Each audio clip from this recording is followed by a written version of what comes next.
In today's episode, we're going to take our application from being completely unstyled to utilizing Twitter Bootstrap, the asset pipeline inside of Rails, and even some of the newer features of CSS.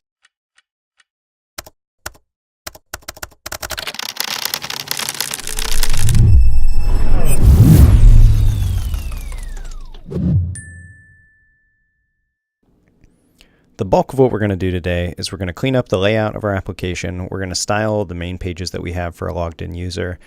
And then in order to get that to work, we're going to pull in the Bootstrap gem to kind of make it easier for us to work with Bootstrap in the asset pipeline. Along the way, we're going to learn some things about locales for doing internationalization inside of your Rails application. To get started, we're going to be working with Bootstrap here.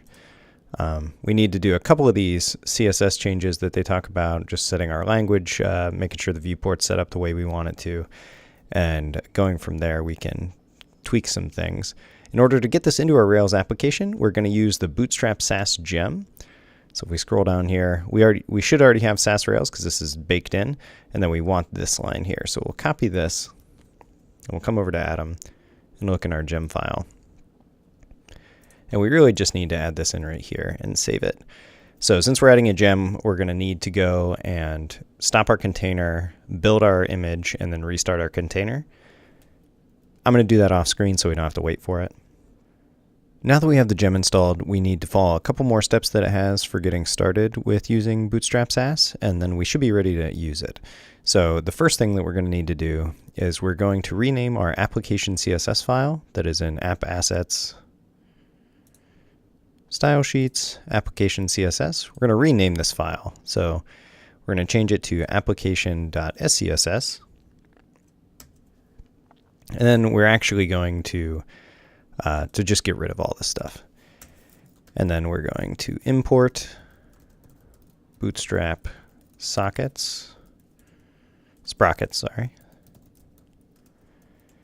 then we're also going to import Bootstrap itself. So save that. And we need to do something to the JavaScript application.js file. And all we have to do in here is this just gives us access to the JavaScript component inside of Bootstrap, and we need to add another one of these require lines for requiring Bootstrap Sass sprockets, actually. There we go. So save that.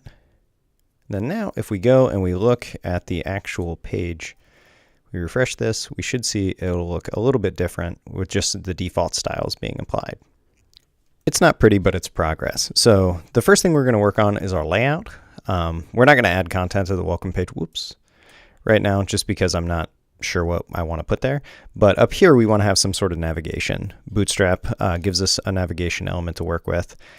And we need to add a few things. If you're signed out, or if you're signed in, you want to see that you are signed in, given, you'll have a sign out button.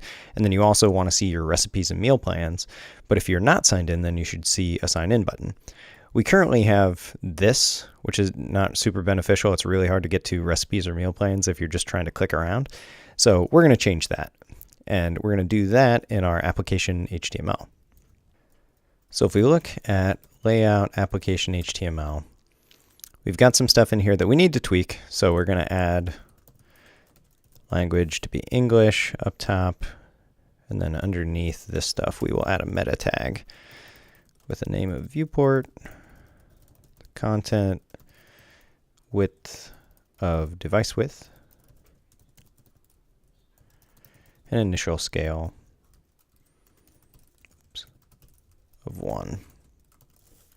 Moving down here, we're going to have a class of container on our header and a class of container down here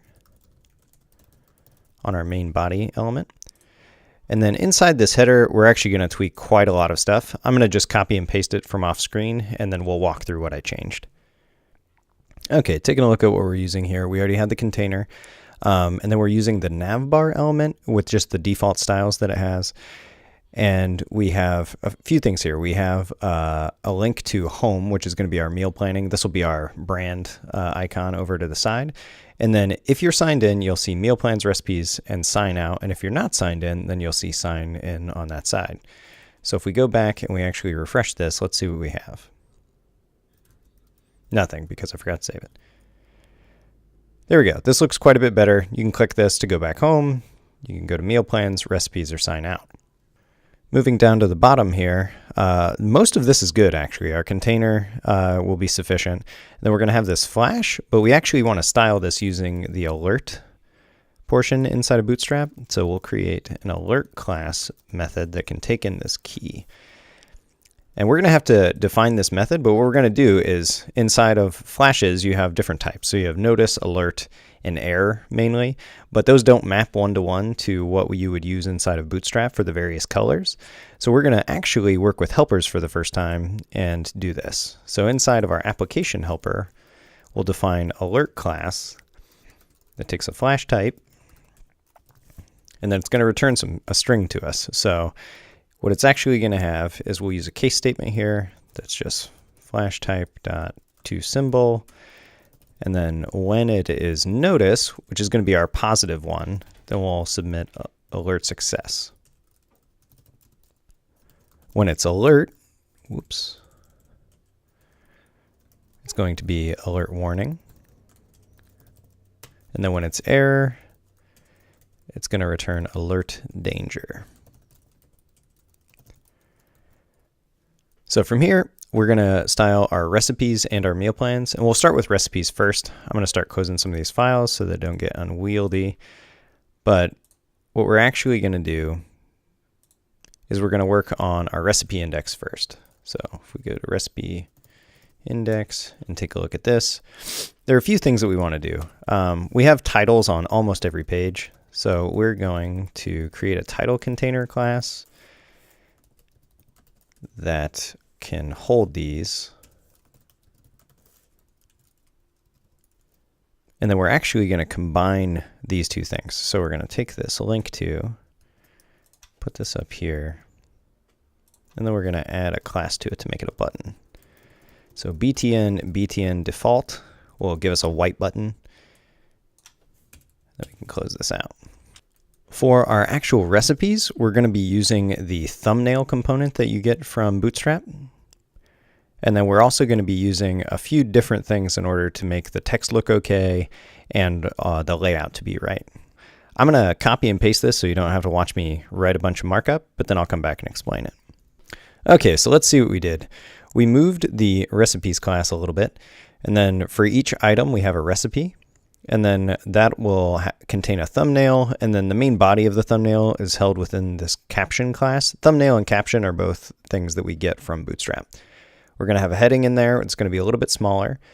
And you'll notice that we're using this truncate recipe name, and this is because some recipe names can be insanely long, and that will cause our recipe blocks, our thumbnails, to be really long, and we don't really want that. That gets a little crazy. So by default, what this will do is after it is 30 characters long, it'll end it with a ... So it'll put the ellipsis at the end, and that should be good enough. For the description, this can also be insanely long. So we're going to truncate the description, but we're going to have that be 150 characters long. So this is slightly bigger than a tweet for the main body part. And then we're going to have these additional buttons at the end, and these will be at the bottom.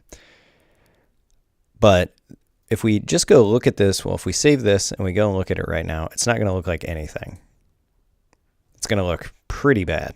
And that's because we're using this thumbnail, but we haven't styled anything. So right now we're going to add some custom styles, which we're not going to add a lot of custom styles today, but this is going to be probably the most significant of it.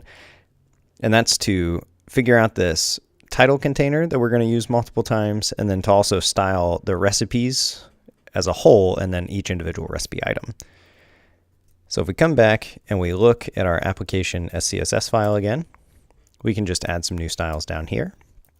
So we'll start off by looking at the title container. And the way I want this to work is I want it to have the recipes title and right here, and then we would have the button kind of be next to it in the same row. And we're going to do this with using Flexbox. So we'll say display flex, justify content, space between. And then we want to align the items center. And we want to give it a little bit margin on the bottom. So this will be 20 pixels. And then we need to tweak how H1s look inside of here to give them a margin of 0. So let's just take a look at that. All right, that actually worked out pretty well. And it's cool because if you notice that it's just automatically over here and it's in the right position so that you can tell that these are centered vertically. So the next thing we need to do is we need to work with our recipes. We're actually going to use recipes for, or flexbox for this too. So display flex. Then we want to flex wrap with wrap and justify content space around. And then for each individual recipe, we want to set a couple rules here. We want to set the width to be 30%-ish.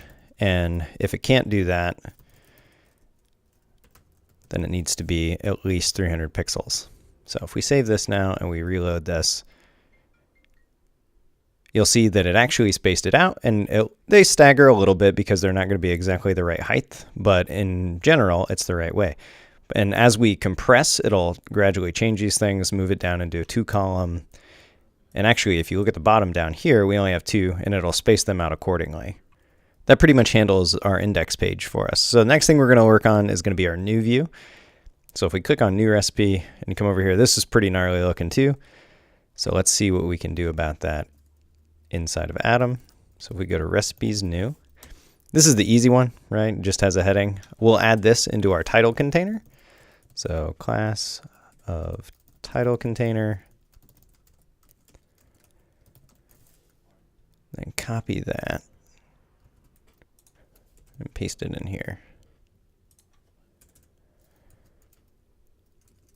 So if we refresh, it won't look much different. It just slightly changes the spacing, but now the spacing will be consistent between the index view and this view. We get to go take a look at the form now, which will be shared with the edit page also. So if we look at recipes, form, we'll have to change quite a few more things in here, but not a ton actually. We have form groups, but we didn't style any of our fields. So for these, we add class of form control to both of these. And then we are additionally going to come down here to our submit button, and we're going to give this a class 2 of btn primary, and this will give it a color instead of the default button like we had before. So we reload. Automatically looks better. It's a little bit wide, but in general, just making this look better, that got the job done. If we submit this though, you'll see that this doesn't quite look as good as we could have made it look. So our next step is going to be to customize what our shared errors looks like. And that's cool because we change it once and it changes everywhere. That's the beauty of separating out that partial like we did in a previous tutorial. So if we look at shared errors, all we really need to change in here is to change this errors class to have alert and alert danger to make it red. And that should honestly be sufficient. So if we resubmit this form, it'll come back. That's good enough for me. So we've handled this.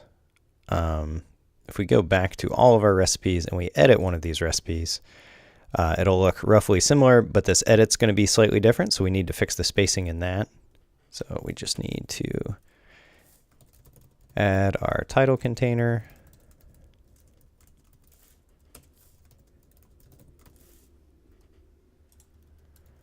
Save it and reload the page. And now it looks more consistent. So the only thing we haven't changed in here is the display. And I'm going to leave this up to you actually to change. I'm not going to do it while we're here on the video, but really all you would need to do is maybe change how these buttons look, like make these actual buttons and maybe a link for the delete so you're less likely to click it. But for the display wise, it's just a little too wide to be really readable, and I'm not 100% sure how to fix that right now other than like putting an image or something in here, which would definitely be an upgrade later on in this application's lifecycle. So from here, we're going to move on to meal plans, and we have one meal plan in here, thankfully, so that's cool. But the first meal plan we're going to look at is the new. So let's take a look at our new meal plan button. And this looks incredibly jacked up. And the reason for this is actually because we used some wrong classes the first time we went through this. So if we look at meal plans new, you'll see that we put form control up here, and this should actually be form group. So there are quite a few spots where it should just look like that. So we'll save that, and then we'll also look at the meal plan form, and we will change this here too. So if we just do that and reload the page, let's see what it looks like. Automatically looks better. That's pretty nice. It still looks pretty bad, but we can fix that up pretty easily. So we'll go back to the new first. We know we need a title container.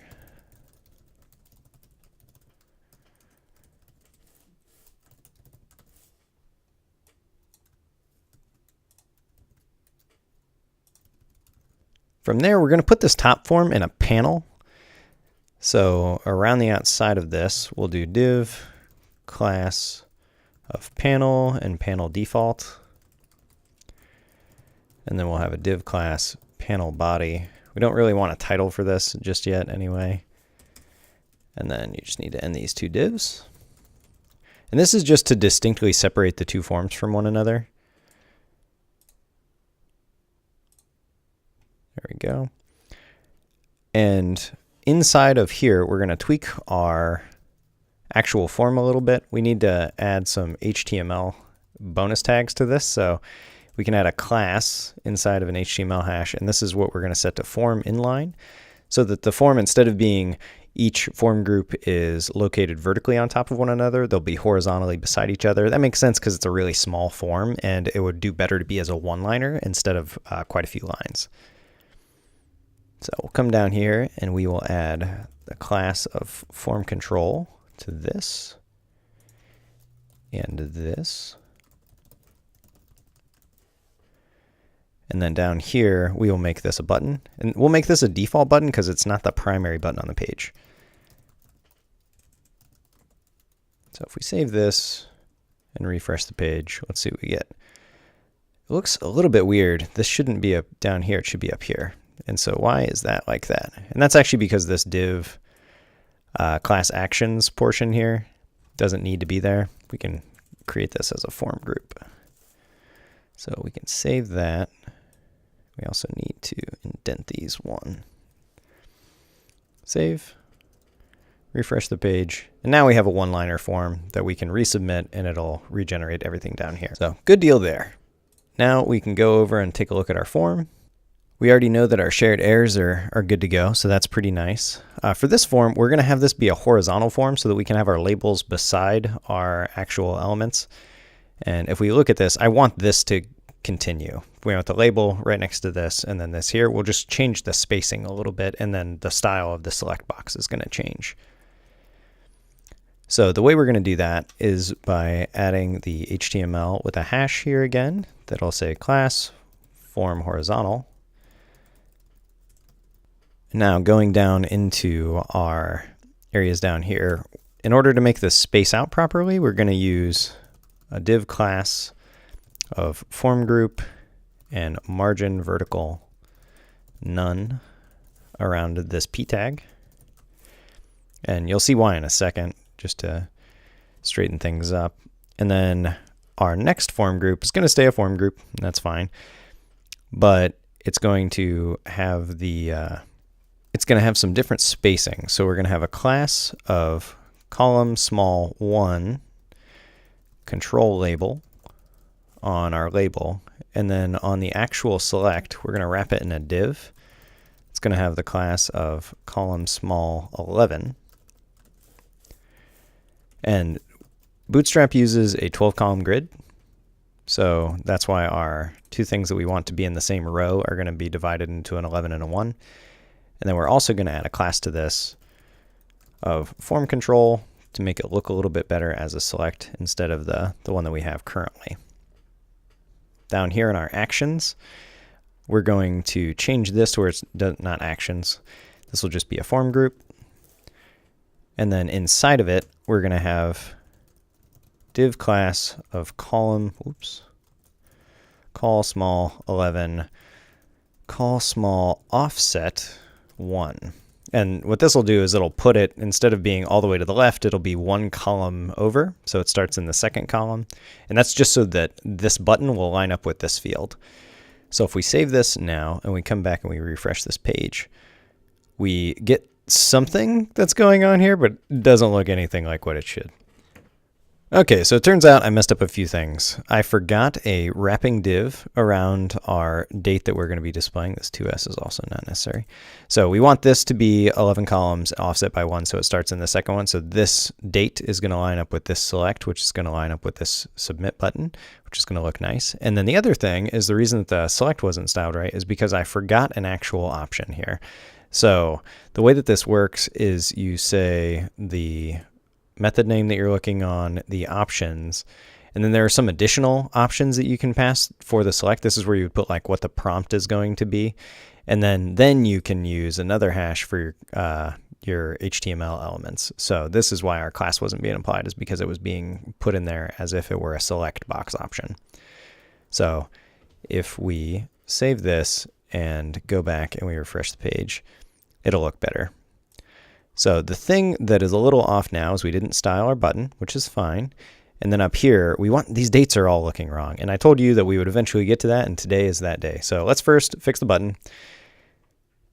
And this will be a class of btn primary. And so if we refresh the page, there you go, got that.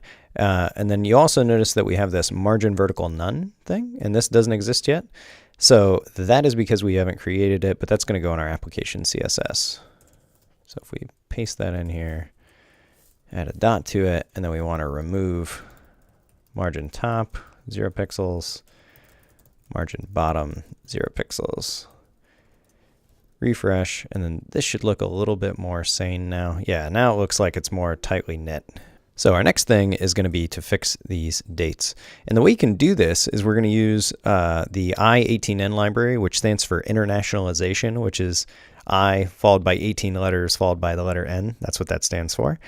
But that is for working with different locales. So I live in the United States. We speak English, so our locale would be English. There are different types. So if you were in a Spanish-speaking country, you could use Spanish or French, for instance, and you can have different values for different things like that, and then the format can be different. So in this case, I like to see my dates as month, day, year. So we're going to change for the English-speaking countries, non-American English-speaking countries, so that it formats it in this way. And the way we do that is by working in the locales section of the configuration folder inside of Rails. So if we open up config locales n.yaml, that stands for English, down here you can start layering these keys inside of YAML. So we're going to get rid of this hello world, don't really need that. We do need a date, and then that's going to have formats underneath it, and then the default, which is going to control how we represent this. And I want that as the short month, the short day, and the full year. So if we save that, since this file already existed, we're not going to need to restart our application. But if you added a new file, like say if you were working and you wanted to add a Spanish locale, you would add whatever it is for this. I think it might be ES for Spanish, .yaml, and then you would have to restart your application for that. Oh yeah, it actually says it right here, locale ES. And the way we can use this is if we go back to our form where we have this date right here, we can call the localize helper on this, and it will take whatever the current viewing user's locale is, and it will wrap and display this date properly. So if we save that and we restart or we refresh this page, you'll notice that it instantly changed it to the proper format. So there are a few other areas in the application where we render out dates. One of those, which we added that was pretty nifty, was inside of the meal plan itself, down here in this string. So we don't have access to the locale or the localize method in here, but we can call it directly by calling i18n.localize. And by doing this, we can, anytime we render out a meal plan, it will localize the dates before it actually renders out the string. So we have a few different areas we can see this. One of them is going to be in the meal plans edit page in this header. So first we're going to wrap this in a div class of title container. Save that. And then when we go and we actually look at this, so if we go to our meal plans and we click on this one right here, you'll see that it renders properly up here, but it did not render properly right here. And that's because in our meal plan show, meal plans show, we did not localize the dates. So this meal.date wasn't localized, so we have to localize it here. Now if we refresh the page, you can see that it is localized here, and you're pretty much good to go.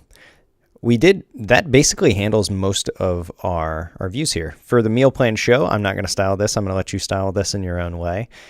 But our edit works the way we expect it to. Our show works the way we expect it to. Except for that, it looks a little off. Yeah, we forgot to add a title container.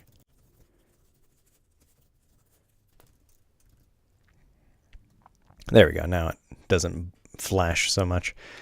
So that's about it for the styles for our application. There are a few pages that we did not style right now. Specifically, the sign-in form was not styled, and then the 2 show pages weren't styled. So you can handle those. I believe in you. But in this particular tutorial, we went through most of the styles in our application. You got to see a little bit of how Flexbox works if you're unfamiliar with that, for laying out the button right next to our heading. You got to see how to pull in a gem that contains assets and use it with the asset pipeline. And then we got to work with a little bit of internationalization and Bootstrap. So next week, what we're going to do is we're going to take this application and we're going to deploy it out to a server on DigitalOcean. And that will pretty much wrap up this tutorial. So I'm on the lookout for the next topic to really dig in on. So if you have any suggestions, shoot me an email at keith@coderjourney.com. Or you can go over to CoderJourney.com and hit the contact us form and do that there. But I hope you enjoyed this tutorial. And if you could share this, like it, or just let me know what you think, that would be really great. Have a nice week.